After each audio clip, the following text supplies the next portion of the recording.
자, 55페이지 봅시다.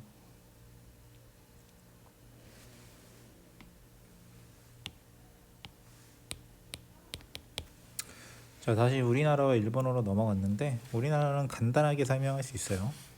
이 시대는 고려가 발전하게 됩니다. 중국을 기준으로 하면 고려가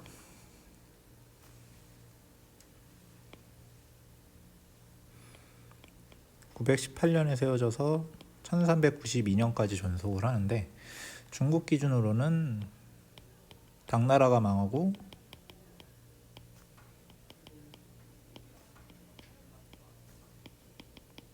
이거 거의 넘어갈 때까지 고려는 길게 지속이 되기 때문에 우리가 저번에 배웠던 송나라, 원나라와 겹치는 시대가 우리나라는 고려라고 생각을 하면 돼요. 송나라 같은 경우에는 960년에서 1279년까지 갔고, 몽골 제국은 1206년에 세워져서 1368년에 쫓겨나게 되니까 고려랑 많이 겹치는 거지. 당연히 거란, 여진이 세운 요나라와 금나라하고도 많이 겹치겠지. 그래서 이런 시대와 겹친다는 걸 좀 알아두면 되고, 자, 고려 시대는 문벌 귀족이 집권을 하는 지배층이었는데 지배층이 한번 바뀌어요.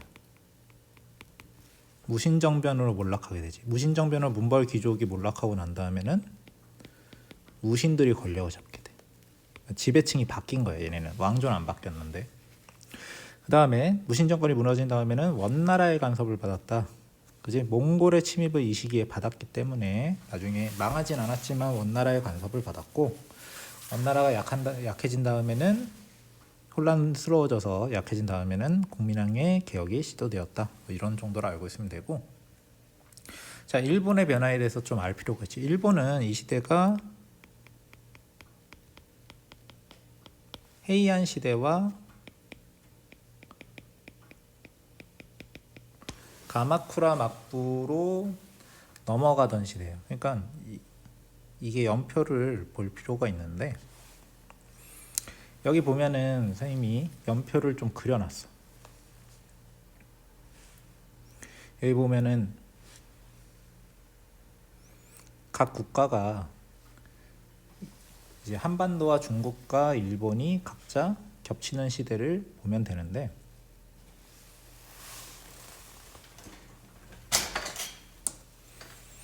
우리가 지금 현재 배우는 시대는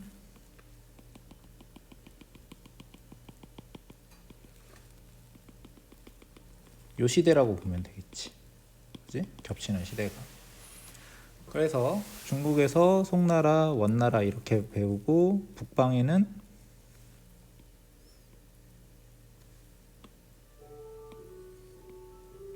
요나라와 금나라가 활동했던 시기가 우리나라로 치면은 한반도에서는 고려인 거고, 일본으로 치면은 헤이안 시대와 가마쿠라 막부, 무로마치 막부로 넘어가는 시대라는 거예요. 다시 돌아오면, 자, 헤이안 시대가 굉장히 길게 간 시대, 794년부터 1187년까지 가던 시대인데, 83년 하여튼 거의 400년 가까이 가던 시대인데, 헤이안 시대 중엽이 되면은 이제 누가 떠오르게 되냐면 무사 세력이 지배층으로 떠오르게 됩니다. 이들은 원래는 왕신이나 귀족의 신병 경호나 저택의 경비를 맡으면서 실력을 인정받았다. 원래 무사라는 사람들이 이런 식으로 실력을 인정받았겠지. 근데 이들이 그냥 개개인으로 끝나는 게 아니고 무사단으로 발전하게 되고, 아무래도 이들이 무력을 가지게 되니까 헤이안 시대 말기가 되면 권력의 향방을 결정짓는 세력으로 성장하게 돼. 그러니까 무사들은 무력도 가지게 되고 토지도 가지게 되면서 지배층으로 성장하게 되고, 이게 결정적으로 무사가 권력을 잡게 되는 계기는 막부가 성립하게 되는 거지. 그래서 여기 보면은 헤이안 시대 말기가 되면은 무사가 성장을 했다. 그러다가 가마쿠라 막부 최초의 막부가 성립이 되고 봉건제 사회가 형성이 됐다는 건 무사가 토지를 지배하게 된 거지. 중국은 사대부가 지주전어제로 토지를 지배했다면 송나라 때 일본은 무사가 자기네들끼리 땅을 나눠먹는 봉건제 사회를 형성하면서 토지를 나누어 가지게 되는 거야. 그치? 그랬던 가마쿠라 막부는 몽골의 침략, 몽골에 안 쳐들어오는 데가 없었던 거야. 이때도 몽골에서 유명한 쿠빌라이 칸 때 그런 일이 있었는데, 어쨌든 몽골의 침략으로 약해진 틈을 타서 반란이 일어났는데 역시나 결국 또 성립된 건 막부니까 결국 가마쿠라에서 무로마치 막부로 정권은 바뀌었지만 무사들이 지배한다는 것은 변화가 없는 거지. 처음으로 이러한 무사가 처음으로 등장한 건 헤이안 시대 말기고 가마쿠라 막부 때부터 권력을 잡고 정권이 바뀌었지만 여전히 무사들은 정권을 잡았다, 정권을 보유하고 있다, 이렇게 생각을 하면 돼.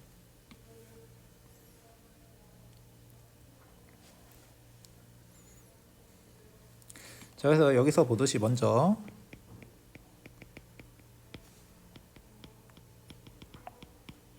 가마쿠라와 무로마치 막부에 대해서 설명이 나옵니다. 자, 먼저 나오는 게 당연히 무로마치 막부겠지. 가마쿠라 막부겠지. 가마쿠라 막부가 일본 최초의 무가 정권이 탄생했다. 여기서 말하는 무가 정권이라는 건 최초의 막부가 성립되었다는 거야. 누가 만들었느냐? 미나모토노 요리토모라는 사람이, 당연히 이 사람 무사였겠지. 기존의 지배 세력이었던, 헤이안 시대 지배 세력이었던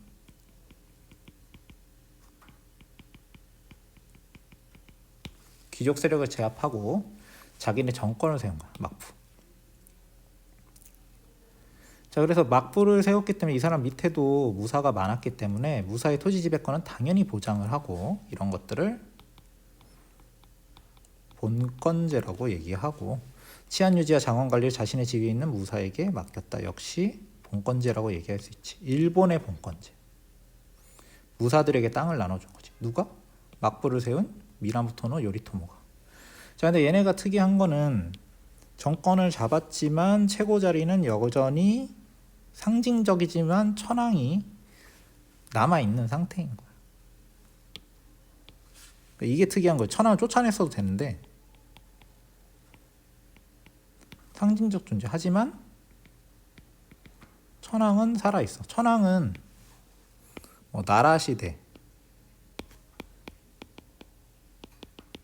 헤이안 시대에는 실권을 잡고 있지만 가마쿠라 막부가 시작되고 난 다음에는 계속 실권을 잡지 못하고 그냥 상징적 존재로 남아있는 거야. 실제 권력은 다른 애들이 잡고 있는 거지. 그럼 누가 잡고 있느냐? 쇼군을 수장으로 하는 막부가 정치의 실권을 행사하는 일본 특유의 봉건제 사회가 형성되었다. 이게 무슨 얘기냐면,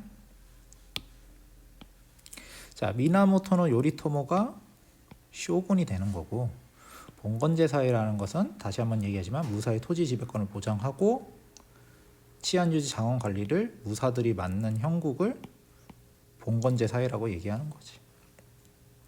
자, 대외관계는 어땠냐면, 자, 견당사 폐지 이후 일본은 중국과 정식 국경을 맺지 않았지만 민간 무역은 계속 진행이 되는 거야. 그러니까 송나라 동전이 들어오게 되는 거지. 이거는 송나라 경제할 때도 배웠지. 송나라 동전을 대량으로 만들어서 고려나 일본이나 다른 나라로 퍼져나갔다. 그래서 화폐 경제 발달을 초래하고 성종과 성리학이 도입되어 새로운 불교 종파가 성립되는 등 문화적으로도 새로운 움직임이 일어났다. 그러니까 이런 것들은 주로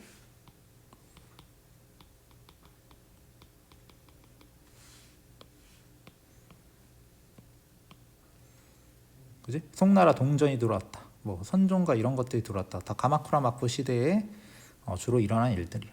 자, 일부 지역에서 이모작이 보급되고 수공업과 상업도 발달할 각지의 정기시가 열렸다. 그러면 이런 것들은 농업과 상업이 발전했다, 이렇게 얘기할 수 있겠지.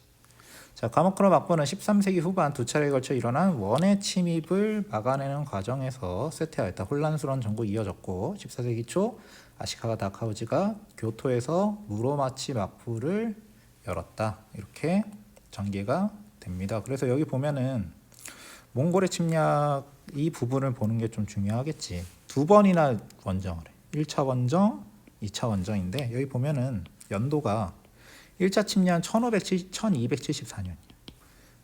2차 원정은 1281년인데 여기서 중요하게 생각해야 되는 게 요 사이에 무슨 일이 벌어졌냐는 거지.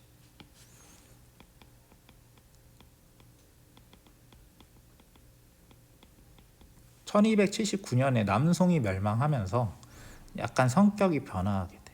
이걸 명심해서 봐야 돼요. 1차 원정은 쿠빌라이가 남송을 고립시키기 위해서, 남송을 멸망시키기 위해서 한창 전쟁을 하고 있는 중에 일본에 조공을 요구했다가 거부해서 일어난 거예요. 아직 남송이 살아있을 테지. 남송 고립시키기 위해서 일어난 거니까. 1차와 2차는 모두 실패하는데 태풍 때문에 실패를 하게 돼. 근데 2차 원정은 남송이 이미 멸망했고, 왜? 79년 망하니까.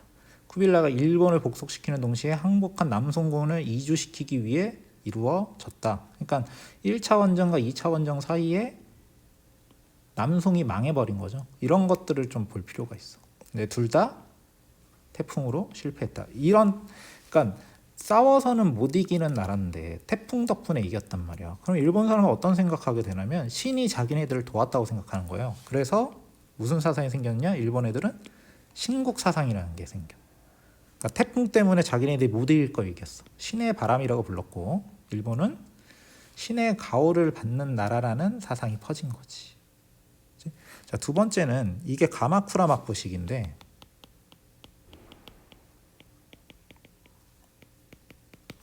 전쟁을 해야 되니까 일본은 봉건제, 당시에 봉건제이기 때문에 봉건제는 무사에게 막부가 토지를 줘. 그럼 의무가 생기지.